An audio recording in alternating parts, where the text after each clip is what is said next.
This is the Up on the Soapbox podcast, a production of Soapbox Marketing Communication. The foundational goal for the Soapbox is to host and foster a simple, yet dynamic online environment which helps initiate and develop personal business connections by way of purposeful, one-on-one conversation. The Soapbox is redefining how communication is done in the promotional products industry. I am Brett Schaefer, and along with my partner and co-host Dan Piggott, we bring you Up on the Soapbox. Hello, Soapbox family. Welcome to the Up on the Soapbox podcast. This is episode 8. 8 also rhymes with what? What does it rhyme with, Dan? Great. Yeah, it does rhyme with great. I was going that direction, but you were going there? No, I definitely was. 8 does rhyme with great. So I can't believe we've done 8. I'm every time we do this, I'm more and more surprised that we've lasted this long. But it is episode 8, and we got a very special guest with us today. But first, I'd like to introduce my partner in crime, Dan Piggott. What's going on with you, Dan? Oh, just had kind of a mulchy weekend. That's all. It's a Monday. My back was killing me all day yesterday, Sunday, because Saturday we spent about 6 hours unloading 8 yards of mulch all over the property. So that was my big weekend. How about you? Well, I think 8 yards of mulch beats my couple hundred pounds of cement that I had to mix up. But other than that, I'm good. But when I do these things, I feel every single day closer to 50. I'm only a few months out, so I feel every single day closer to 50 when you're mixing that cement and doing what you got to do. Anyway, I'm over it. I'll recover because I still have that age on my side, so not a problem. But I'd be remiss if I didn't stop and say thank you to all of our soapboxers for another amazing event. We're 3 business days out from our last event, and by all accounts, it was another tremendously successful time. We hosted how many meetings, Dan? 400 some odd? What was the math? 462, I think it was. 462. We'll go with that. 462 meetings were hosted on our platform last Wednesday, and it was a tremendous day. We had a blast. But enough about us. We're here to talk with our guest, and let me introduce our guest today. This is Michael Levy. He's the president of Soapbox founding supplier Compass Industries. How you doing today, Michael? I'm doing great. I didn't have as an exciting weekend as you guys, but you would be hired if Soapbox ever, you need a change of pace. I actually cleaned out my garage on Saturday. Unfortunately, married to a lovely lady, but she likes to save everything. And then she always says, clean the garage. I don't like doing that unless she wants to help. And we try to throw things out, and sure enough, we got rid of a lot of stuff. So, oh, you did? I thought you said she doesn't like to get rid of stuff. She doesn't. So that's why when she said I'll help, I was all for it. But and my back hurts as well because some of the stuff. Well, we're the old guys here, and Brett was trying. That is true. Brett was trying to make a point. I got some quick advice for you though, Mike. If you really want to make some decisions about getting rid of some of the crap in your garage, move. I've done that twice in the past 7 years, and I can tell you I've gotten rid of a ton of crap just by telling her we're moving. So it works out. The alternative to that is you just move the stuff from one place to another. So I don't know what the answer is, but listen, it's always good to deplete, but then you find some memories, and you're still looking for your dad's baseball card somewhere. No doubt. So Mike, sports fans, you bring up a funny point because you're right. Sometimes I'll clean the garage, and then my attic is stuffed with the stuff that was in the garage. That's right. Exactly. So Mike, the floor is yours here. We want to learn a little bit about you, learn a little bit about Compass. I understand there's a pretty interesting story about how Compass came to be that you may want to share. But tell us what you want to tell us. The floor is yours. So listen, first of all, I just want to thank you guys. This soapbox format is phenomenal. I look forward to my Wednesday in the middle of the month, probably the Thursday after the previous month's Wednesday. You guys are doing a great job, and I've told you thank you, but I don't know if other people are saying thank you. But this has been a great format, and I think I speak for many suppliers and distributors. It's great, and keep up the great work. As far as Compass, I'm the president of the company. I'm actually the 3rd generation of Levy to own the business. We're celebrating our 85th anniversary next year. And it's interesting to say that the business actually started out. My grandparents came from Germany. They brought some business acumen and contacts, and we were engineering drawing templates, hence the name Compass, way back in 1937. came to the States and actually had a business. Unfortunately, my grandfather passed away at a very young age. My father took over the company right out of college. Didn't really know what to do, but knew it was a family business and had to run it. He immediately took his brother in, who happens to be my uncle. And to make matters even more interesting, two brothers ended up marrying two sisters. My mother and aunt are actually sisters even before they got married. I never had the heart-to-heart talk with my father to say, I want you to join the family business, but it was my way of giving back. My father and my uncle never took vacations together. If one was away from the office, the other one had to be in. I wanted to do it so my father could enjoy the later years of his life. So I took over, started working, learned everything from the bottom up. I had been coming in for years. When it was inventory time, I would work. And as a matter of fact, I remember one time my father either was away and my uncle got sick, but I had to go into work. I was 16 years old, took the subway into the city, went to work, and all my father said is walk around the warehouse, make sure there's no fights and nobody's stealing anything. And I was like, 16 years old, what am I going to do? But, the warehouse guys treated me with respect. It was a great day. I think I missed school for a couple of days just to do this. So it was a good story. So fast forward, it's the late 80s. This promotional products business is something of extreme interest. We had a line called Maglite flashlights that people were very interested in. At the time, there was a East Coast supplier and a West Coast supplier. We were the quiet third guy. Within a couple of months of being the quiet third guy, our sales surpassed the other two. Both those companies don't exist anymore, so we may have done something right.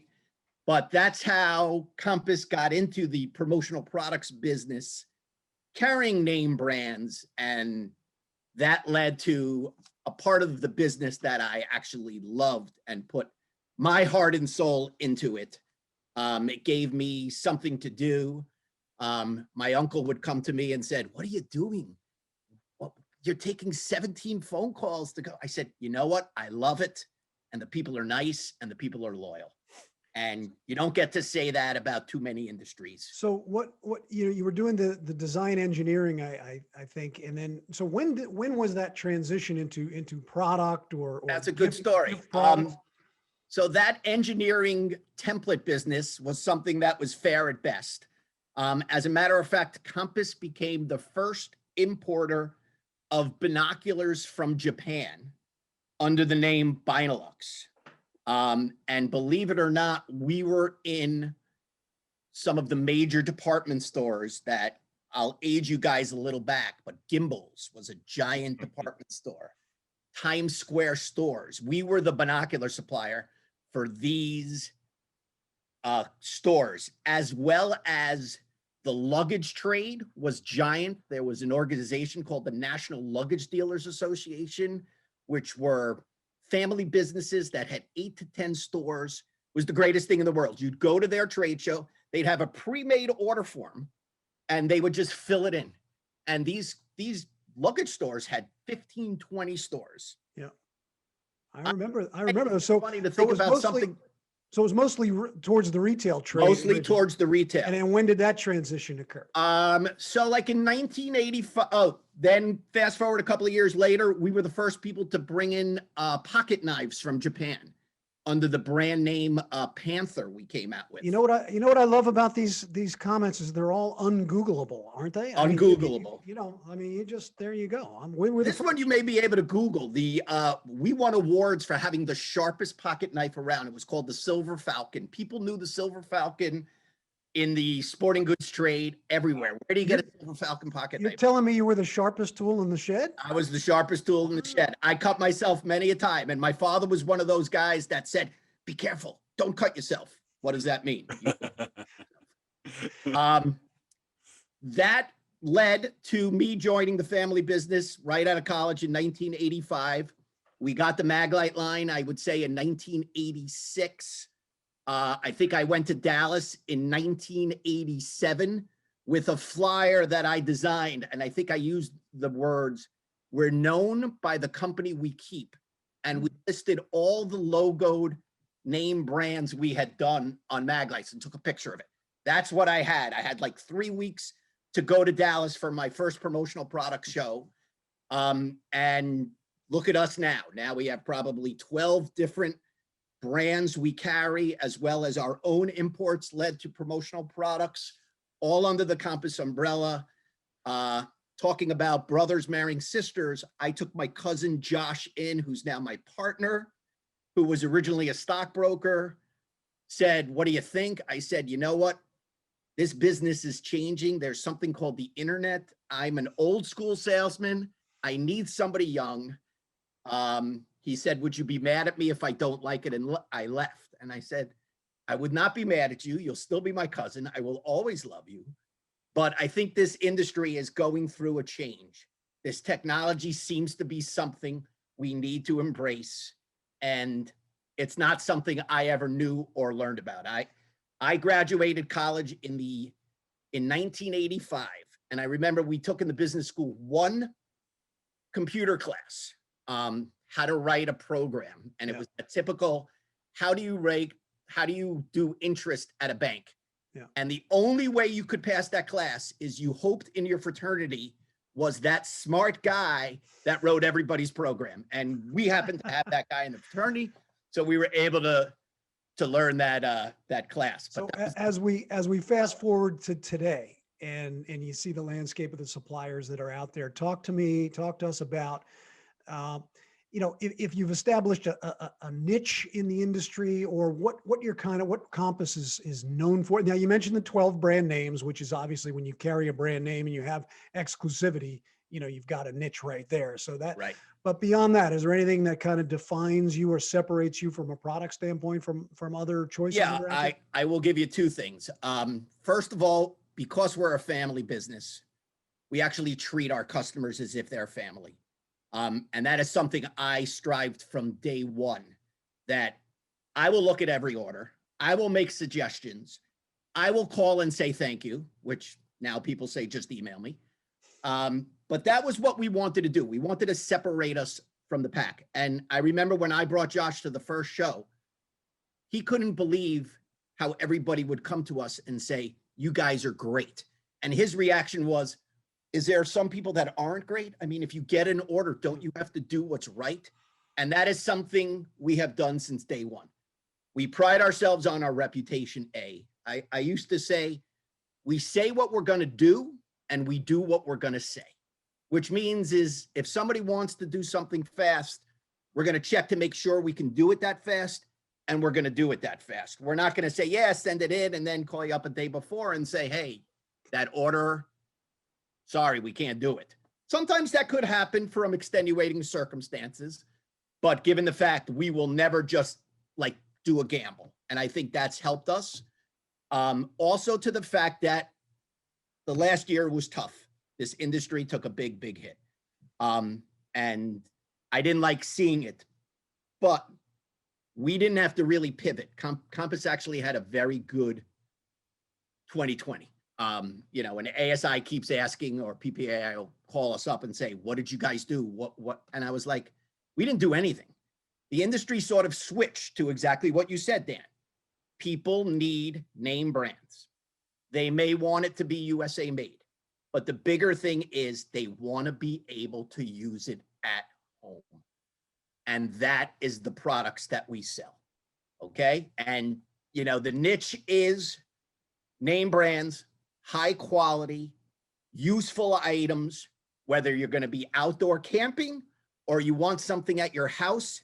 These are the items you use. And it makes it easy to sell, because I never have to answer who uses your product, because the answer is everybody uses my product. That's why we're the busiest people at a trade show, because if a husband is joining his wife, who's the distributor, they're going to spend 2 hours in my booth saying, "You guys got the coolest stuff." They may want some for themselves, but that is the products that we carry. And that's why your soapbox gives us this opportunity to talk one-on-one with these people. because we're not just only mag lights and Leatherman. We are a lot more items. We're constantly being reached out to by brand manufacturers that say, how do you get in this industry? And I've got a great lesson to explain to them, because some of these people do the research themselves. And I remember we got a line of solar power inflatable lanterns, which is a very unique line. It's called Empowered. They have a really nice give back program, and they're all about social media. So he comes and says, I was given your name by a top distributor. I said, oh, that's really nice. Tell me the whole story. Well, I know them very well. They're very knowledgeable. This distributor wrote a 20-page essay on how you enter the promotional products industry. And obviously, A is you do it yourself. That's not so easy. You have to know what to do. You have to have a reputation. You have to be able to send out samples. You have to do all this. B is you could join with one of the giants in the industry and be part of the product line. Or C, and let me introduce you to Michael Levy at Compass. They're a family business. They carry name brands, and they put the effort into carrying that name brand. And that's why we got together with these people at Empowered. A couple of meetings later, it was like a perfect match. We took the line in. I didn't have to go sell myself, which is sometimes these manufacturers want to know more. Why should I only give it to you? You know, if you're only in New York, I should give somebody in the West Coast. This guy was like, it's all yours, take it away. And that is a great thing to have in our backyard, that we are able to grow the business because we are contacted by manufacturers that want to enter this industry. Well, I think that's the perfect endpoint to your introduction and your story, Michael. Thank you for sharing that stuff. So let's turn our attention to the whole purpose of our podcast today, and let's have our soapbox moment. So I think I'm going to start with you today, Dan. What's on your mind today? Why don't you go ahead and stand up on your soapbox? Well, I'm going to sit on my soapbox if that's okay. Well, no, I'd prefer you stand, but sitting. All right. Well, you win. Doesn't really work. Okay. Go ahead. So this isn't the most earth-shattering thing in the world, but it's just I came to a realization this weekend, doing some stuff around the house. We got a contractor coming out. Anyway, here's my soapbox statement. I don't like LED lighting for homes. Okay. And LED lights have a great purpose for, car headlights and safety lights and flashlights and many, many purposes. But for lighting around the home, I can't get used to it, and I do not like them. So I'm giving a thumbs down to LED lighting. I'm going to miss incandescent bulbs when they're completely gone. I just will. That's they're definitely an improvement over remember those CFL, the spiral bulbs? Those things had the most unnatural lighting. They made everybody look like they were jaundiced. I hated those things. So yeah. I hear you on LED, and I'm just going to have to let that pass for now. And I guess I'll take my soapbox moment here while I can. And we didn't plan this, but I'm going to discuss something about my home as well, because my weekend activities involve similar. I am going to throw this out there and say that smart home technology, for as cool as it is, and we bought our house 2 years ago. It was a new build. So it came with a bunch of things like an automatic garage door opener, all app controlled. We have our garage door, our locks, we have our thermostats, etc. I actually was reinstalling these Nest thermostats. I did that this weekend. So this got me to thinking about it. But smart home technology is really freaking cool. I love it. But I think it's made us lazier. There was a time where, we'd have to get up and adjust the thermostat. We'd have to get up and check the garage door to see if it was open. Had to get up to lock the door. Hey, did you lock the door before you go to bed? I think smart home technology has just made us lazier. Well, it is really freaking thank cool. Goodness I'm living in a dumb home then, because I have to get up and check all those things. So there you go. If anybody wants to argue with Dan or I, feel free to note it in the comments below. We'll be happy to have this discussion offline. All right, Mike, your turn. What's your soapbox moment for today? What's on your mind? I'd like to add on to your soapbox moments, because I think they're both right on. Totally agree with Dan on the incandescent lighting. Okay. And LED bulbs, they hurt your eyes. I mean, we sell flashlights. We have incandescent and we have LED. And the explanation is an LED is brighter, less strain on the battery, and the bulbs will last longer. Okay. That's easy when it is a flashlight. That's not so easy when it comes to your home. And sometimes it's very hard to find those regular bulbs that don't hurt your eyes, that are bright right away instead of get bright in 5 seconds. I agree with you. Brett, smart technology houses doesn't work for me because I would need to get one of my kids to help me out with that. But my soapbox moment of the day is last night was the Oscars. Everybody loves movies. I just want to bring to the spotlight, obviously the three of us are all sports fans. There are some incredible movies that are related to sports, and I want to bring one up that is my favorite sports movie, and the only reason why is it brings back a childhood memory. And right now, that's what movies need to do. And Field of Dreams is probably my most favorite sports movie. I remember when it came out, we all cry at the end. But the bottom line is you walk out of that movie, and every one of us will remember having a catch with our fathers playing baseball. And I think that's great for me because I grew up in Queens, New York. We didn't have a yard. We didn't have any property. We had a catch on the street. My father always made sure that I watched for cars. And if a car was coming, we had to move to the side. But this is all about growing up. And it's nice to reminisce about our youth, especially in times where we don't have times to remember these times.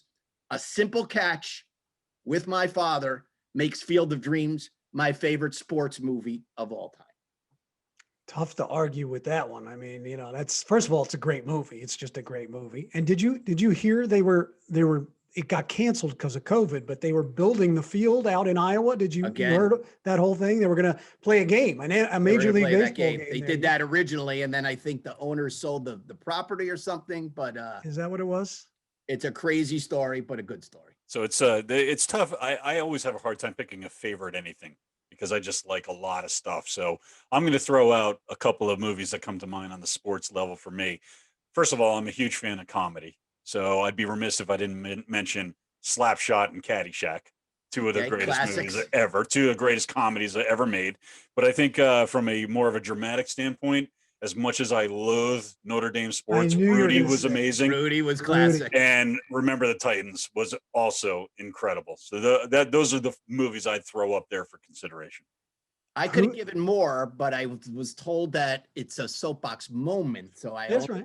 And I'm just arguing with you. Yeah, I think there should be more. Yeah. There should be more. There should be more. Well, Hoosiers was out there. You know, everybody points to Hoosiers. I'm trying to think. Miracle on Ice, or was it just called Miracle, right? Miracle. My daughter, who's 29 years old, I think when she was applying to one of the Ivy Leagues, they asked her favorite movie, favorite quote. And she's like, I don't think I'm getting in, but it's Miracle. And she recited her Brooks's speech. Nice. And she's like, you know what? Maybe they like it, maybe they don't, but you know. Well, Mike, I'm a diehard Rangers fan as well. And I throw Mystery Alaska into the mix of best films ever. Good movie. That was absolute garbage. Yep. It was garbage. Are you kidding me? Wait, you don't know that movie, Dan? Never heard of it. Russell Crowe is in it. Good people in that. The New York Rangers traveled to play a tiny little town's their version of their professional hockey team in an outdoor game up in Alaska, in Mystery, Alaska. So anyway, that was the movie. All right, so it's good stuff. So we're gonna keep with the sports theme as we move into our yes/no question. And you had no preparation on this one, Mike. So answer properly and carefully. Okay. All right. So is the Yankees-Red Sox rivalry the greatest in all of American sports? If I answer, can I expound? Of course. What's your answer? I'm going to say no. Ooh. All right. Now we want to know why. Yeah. Okay. Or which one is. I think it was a great rivalry in its heyday. Shout out to a friend of mine, John Hawk, who's a famous sports movie producer.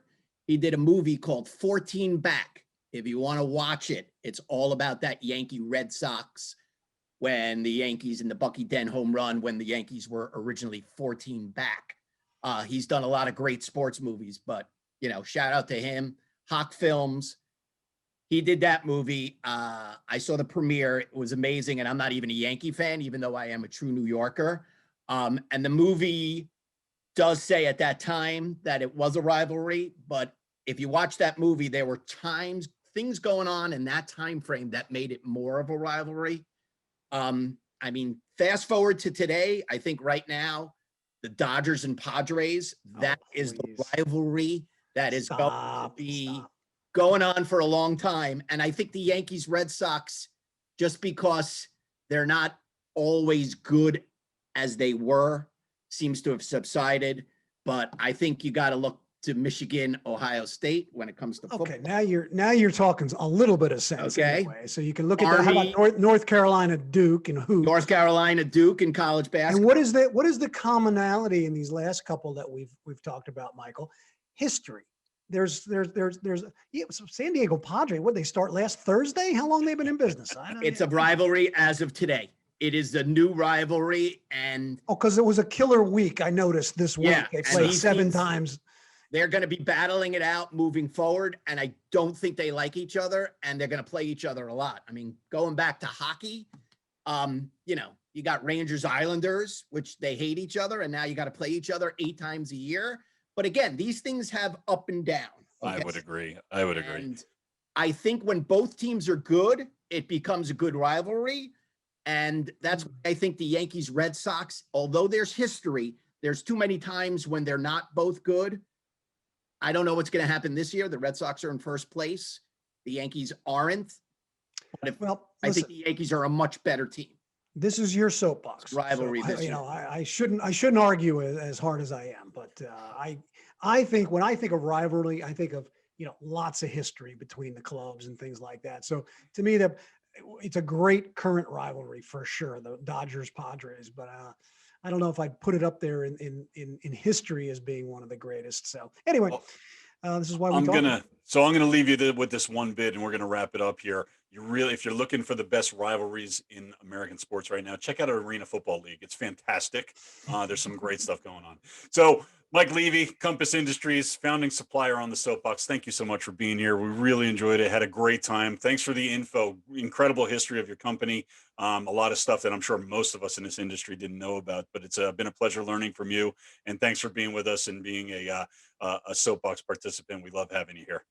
And thanks for making me be grade 8, and look forward to watching more and more. And, Soapbox is here to stay, and it's not a rivalry. We're big fans. So thank you so much. Thanks, guys. Thank you, Michael. Bye.